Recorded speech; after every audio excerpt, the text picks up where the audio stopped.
The heavy scent of roses filled the air as the wedding march echoed through the grand hall of the luxurious Mumbai hotel. Chandeliers cast their shimmering light over rows of impeccably dressed guests, powerful figures from politics, business, and the glittering world of entertainment.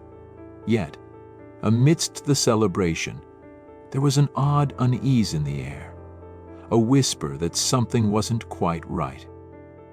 From the back of the room, I watched her, Anika Sharma, standing by her new husband, Rahul Rakesh. She was radiant, her laughter soft and polite, her every movement graceful. It was the image of perfection, a middle-class girl rising into the rarefied air of the billionaire elite.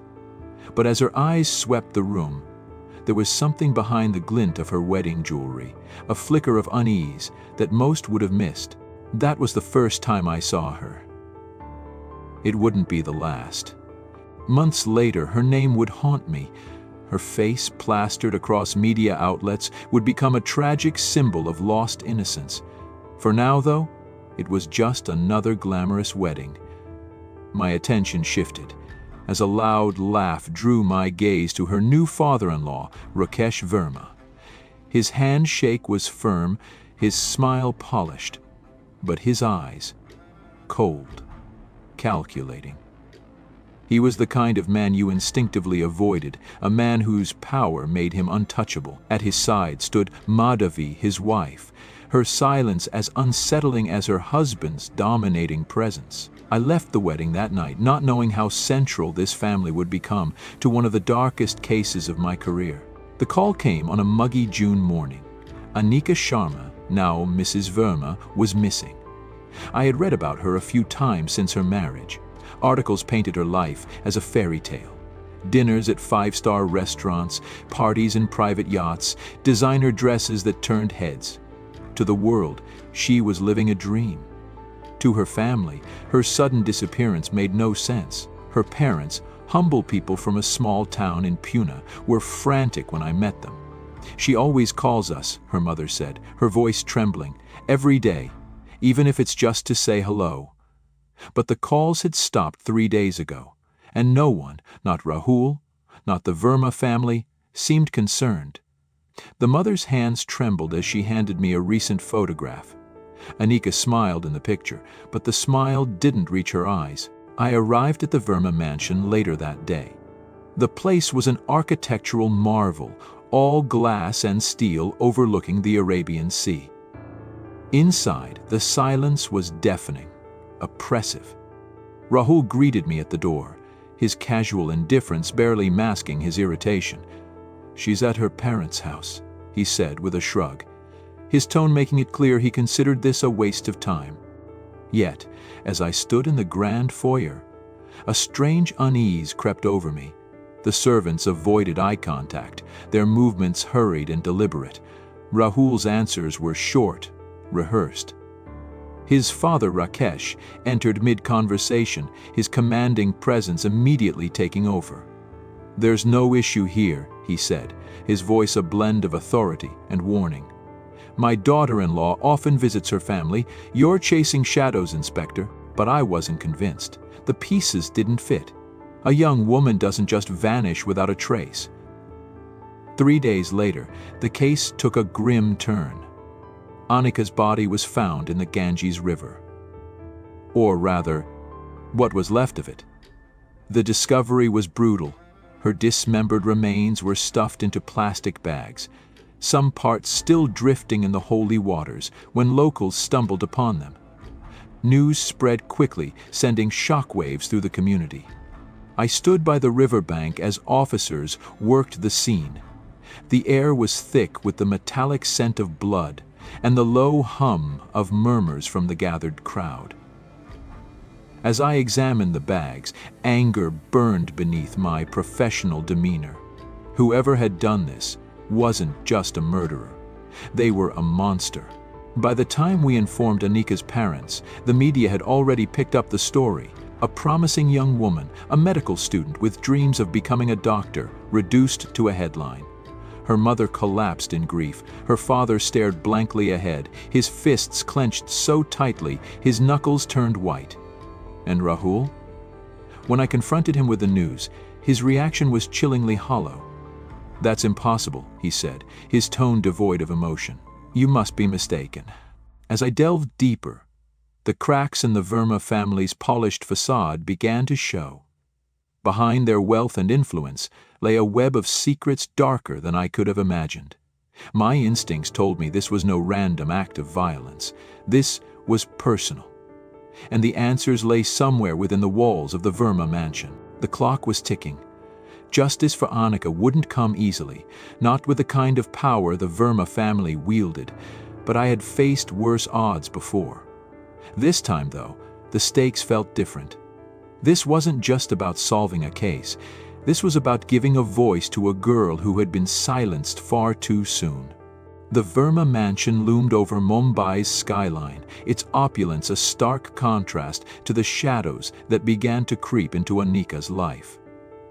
After their wedding, she moved into the sprawling estate, a place that many would envy, but for her, it quickly became a gilded cage.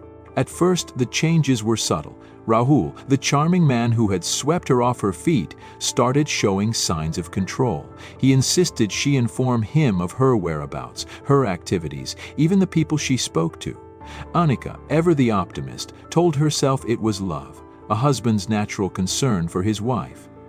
But the list of demands grew. "Don't wear that dress," he'd say with a smile that didn't reach his eyes. "What did you take so long to get home?" His tone, calm but sharp, cut through her like a blade. Within weeks, the cracks became chasms. One evening, after a small gathering with her friends, Rahul exploded. "You humiliate me," he snarled, his voice rising with each word, parading around like some common girl. Before she could respond, his hand lashed out, sending her sprawling onto the marble floor. She looked up at him, tears stinging her eyes, but what froze her wasn't the pain. It was his expression. No remorse, no regret, just cold disdain. "Don't make me do that again," he said, before leaving her crumpled on the ground. Annika tried to confide in her mother-in-law, Madhavi, hoping for support or at least understanding. But the older woman barely acknowledged her pain. "You're a Verma now," she said quietly, avoiding Annika's gaze. "This is how things are." It was a dismissal as much as it was a warning. The house staff, though silent in Rahul's presence, whispered in hushed tones when he wasn't around. "Poor girl," one maid muttered to another. "She has no idea what she's married into." Annika overheard snippets of their conversations, fragments of warnings too vague to grasp fully, but one thing was clear. This family had secrets, and they ran deep. Her isolation grew.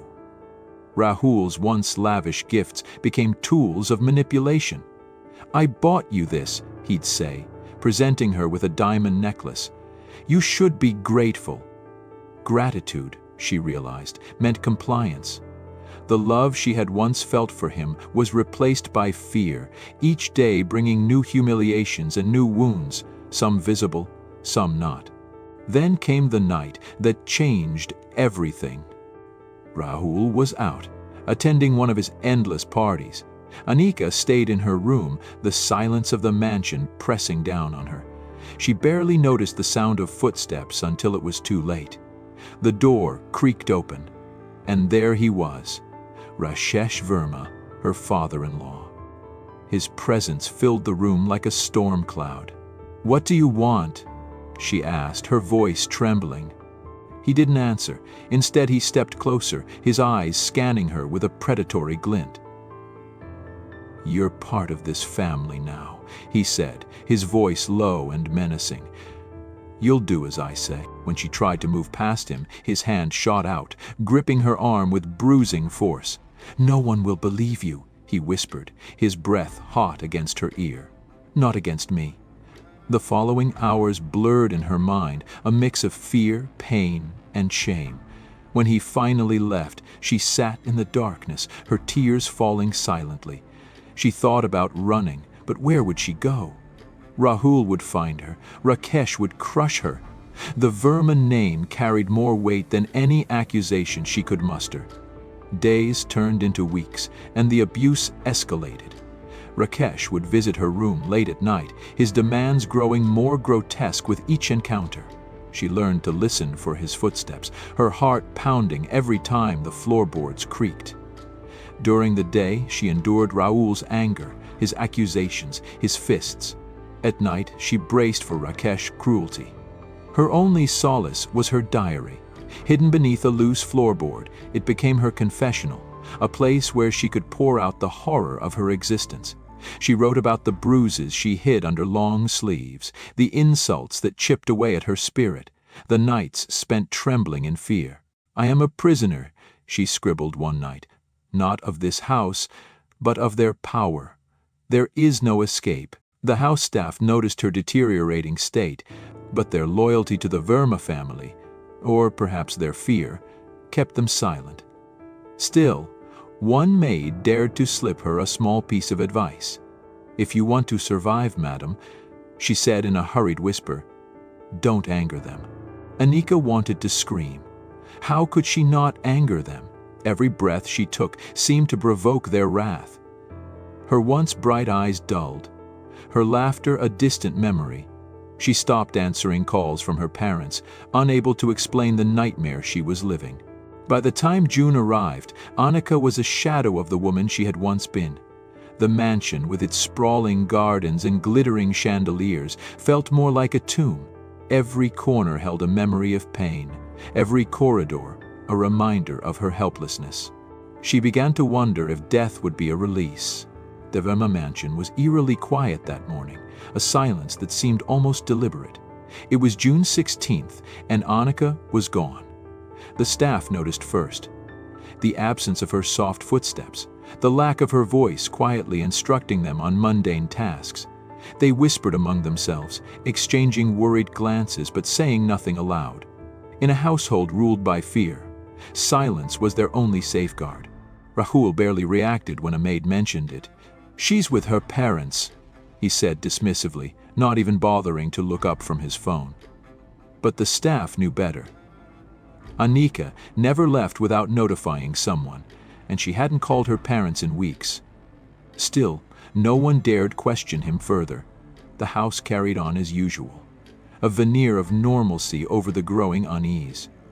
It was 3 days later when the nightmare truly unfolded. The news came in whispers first, carried by panicked voices over police radios. A body had been found by locals along the banks of the Ganges River. Or, rather, what was left of a body. Plastic bags, their contents grotesque and unspeakable, drifted in the holy waters. The dismembered remains were horrifying enough to chill even the most hardened officers. I arrived at the scene shortly after. The air was thick with the stench of decay, the kind of smell that clings to your clothes and your mind long after you've left. Locals gathered in clusters, their murmurs a mixture of horror and speculation. The river, usually a symbol of purity and life, had become a graveyard. The forensic team worked methodically, piecing together the remains.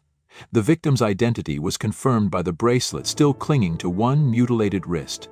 A bracelet Anika's parents had given her as a wedding gift. The delicate piece of jewelry, once a symbol of love and hope, now lay tainted by the unimaginable. Breaking the news to Anika's parents was one of the hardest moments of my career. Her mother collapsed, her cries piercing and raw. Her father, usually a man of quiet strength, shattered before my eyes. He gripped my arm, his voice trembling. "Who did this?" he demanded. "Who could do this to our daughter?" Their grief quickly turned to anger, and rightfully so. The Verma family's indifference in those first days became a glaring red flag. Rahul's initial reaction, cold, detached, was now impossible to ignore. When confronted, he played the part of the grieving husband poorly. "This is terrible," he said, his voice flat, his eyes betraying no emotion. "But I don't know what you expect me to do." It was Rakesh who stepped in, his presence commanding as always. "This is a tragedy for us all," he declared, his voice oozing false sympathy. "We will cooperate fully with the investigation." Yet his words rang hollow, his tone a warning rather than a promise. The investigation began to uncover the cracks beneath the family's polished surface. Servants, though hesitant, started to talk under the right pressure. They spoke of Anika's bruises, her tear-streaked face, the muffled sounds of arguments and violence that echoed through the mansion's walls. One even admitted to seeing Rakesh enter her room late at night, though the implications were left unspoken. A dark truth they dared not articulate. Bah! Then there were the security cameras. When we demanded the footage, the family hesitated. "Our system has been malfunctioning," Rakesh claimed, his lie poorly concealed. But with the weight of public pressure mounting, they were forced to hand it over. What we found was damning. Hidden within hours of mundane footage were moments that froze my blood. Anika, cornered by Rahul, her face streaked with tears as he raised his hand. Rakesh, stepping into her room uninvited, his expression predatory. And then, the final moments, a blurred struggle, a flash of violence, and a stillness that could only mean one thing. As the evidence mounted, so did the Verma family's desperation. Rahul's arrogance began to crack under the pressure. He lashed out at officers during questioning, his temper as volatile as ever. Rakesh, ever the manipulator, tried to sway the narrative. "These accusations are baseless," he insisted, his voice calm but his eyes burning with anger. "This is an attack on our family's reputation," but the weight of public outrage was unstoppable. Anika's story had spread like wildfire, her tragic end igniting a firestorm of protests and demands for justice. Social media was flooded with images of her smiling face juxtaposed with the horrific details of her death. Justice for Anika became a rallying cry, a hashtag that united thousands. For me, the case became personal. This wasn't just about uncovering the truth, it was about ensuring that truth couldn't be buried under money and influence. The Verma family had spent years building walls of power, but now those walls were beginning to crumble. Each new piece of evidence, each reluctant confession, brought us closer to exposing the horrors they had hidden for so long. But as we closed in, the danger grew. Threats, subtle but unmistakable, began to surface. "Be careful, Inspector," one of my colleagues warned. "These people don't play fair." I wasn't afraid, not for myself, but I knew that for Anika's family, for her brother who had become the face of their fight for justice, the stakes were even higher. And the Verma family wasn't done yet. The Verma family's empire, a fortress of power and influence, now stood as a monolith against the truth. Public outrage surged, but within the gilded walls of their mansion, the family tightened their defenses. Rahul's temper flared during every interrogation, his arrogance a thin veil over his growing desperation. Meanwhile, Rakesh's confidence remained unshaken. He was a man who had faced threats before and silenced them with money or intimidation. This was no different. Until it was. Anyaka's brother Rajesh emerged as the family's greatest adversary. Grief-stricken but resolute, he refused to let his sister's death be reduced to a statistic or a scandal swept under the rug. His first move was bold. He took to social media. In his posts, he laid bare the pain and suffering Anyaka had endured, sharing her photographs, her aspirations, and ultimately the horror of her demise. The internet became his weapon, the truth his ammunition. The response was immediate. Anika's story went viral, capturing the attention of millions. Hashtags demanding justice flooded timelines, and protests erupted across the city. Outside the Verma estate, crowds gathered, holding banners and chanting Anika's name. What the Verma family had underestimated was the power of collective rage. Their wealth could suppress the police, but it couldn't silence an entire nation. Under immense public pressure, the Central Police took over the investigation. Unlike the local authorities, who had tread lightly around the Verma name, this new team had no such reservations. They stormed the mansion, their presence a stark reminder that no one, not even the Vermas, was untouchable. The search was thorough, invasive. Drawers were emptied, safes cracked open, and every corner of the sprawling estate combed for evidence. It was in Annika's bedroom where the first significant breakthrough occurred. A diary, hidden beneath a loose floorboard. Its pages were filled with her handwriting, a raw and unfiltered account of her life within the mansion. Reading it was like stepping into her nightmare.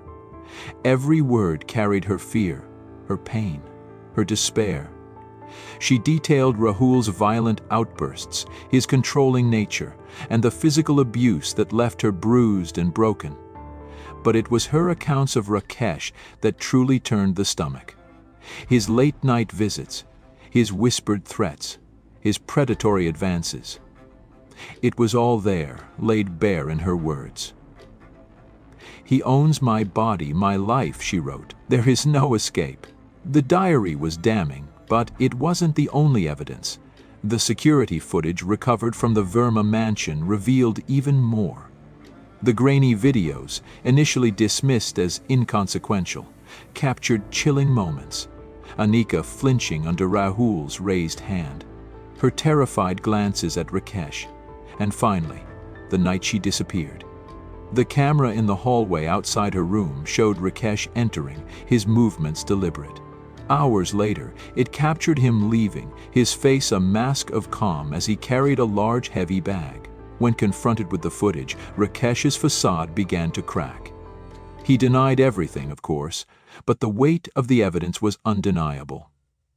Rahul, too, found his confidence waning. Under intense questioning, his anger gave way to panic. It was an accident, he claimed at first. Then, "I wasn't even there." His story changed with every passing hour, each lie further ensnaring him. The final blow came from the house staff. For weeks they had remained silent, too afraid to speak out against their employers. But as the investigation intensified and the public demanded accountability, cracks appeared in their loyalty. One by one, they began to talk. The maids described hearing Annika's cries, her muffled pleas for help. They spoke of seeing her bruises, her tear-streaked face. One brave servant recounted the night of her disappearance, the sound of an argument followed by an eerie silence. "We were told to clean her room the next day," she whispered, "but it was spotless, like someone had scrubbed away every trace of her."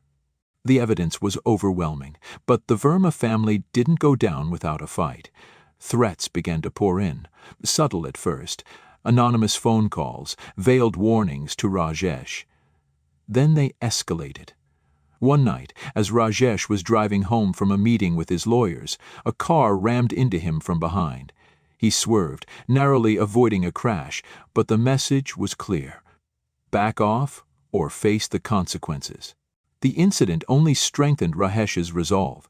From his hospital bed, nursing bruises and a fractured arm, he released a video message.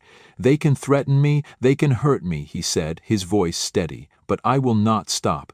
My sister deserves justice." The public rallied behind him, their anger now directed as much at the judicial system as at the Vermas. Protests swelled, forcing the government to take a stand. The Central Police intensified their investigation, raiding the Verma family's business offices and uncovering a trail of corruption that went beyond Annika's case. Bribes, cover-ups, illicit dealings. The Verma's empire was crumbling. The pressure became too much. Rakesh was finally arrested, his mugshot a stark contrast to the polished image he had cultivated for decades. Rahul followed soon after, dragged out of a luxury club in handcuffs. The once untouchable family was now at the mercy of the justice system they had long manipulated. But the fight wasn't over. As the trial approached, the Verma's lawyers worked tirelessly, their strategy clear: discredit the evidence, tarnish Annika's character, and sow doubt. It was a familiar playbook, one that had worked for powerful men in the past. But this time, the world was watching. The trial began under the glare of national and international media. The courtroom was packed, every seat filled with spectators hungry for justice. Annika's family sat in the front row, their grief etched into their faces, while the Verma family's legal team exuded confidence. It was a battle of narratives, justice versus power. The evidence was damning. Annika's diary, the security footage, and the testimonies of the House staff painted an unflinching picture of the horror she endured. Each page of her diary, each grainy video clip, left the courtroom in stunned silence. Yet, the defense fought back viciously, attempting to discredit her character and question the integrity of the investigation. Rakesh, stoic as ever, denied all accusations. Rahul's demeanor fluctuated between defiance and desperation, his arrogance faltering as the evidence mounted. But the truth was unshakable. Witnesses stood firm, the diary spoke volumes, and the footage left no room for doubt. When the verdict was announced, the room held its breath. Rakesh Verma, the man behind Annika's murder and years of abuse, was sentenced to life imprisonment. The judge's words were clear. His crimes were inhuman and unforgivable. The courtroom erupted in a mix of relief and muted applause, a small victory in a case so deeply marred by tragedy. Rahul's sentence, however, sparked outrage. He received 15 years for his role in the abuse, a punishment many deemed too lenient for the pain he inflicted.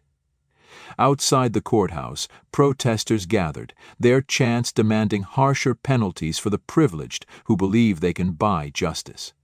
For Annika's family, the verdict was bittersweet. Justice had been served, but the scars of their loss would never heal. Her brother Rajesh addressed the media with quiet determination. "This is not just about my sister," he said.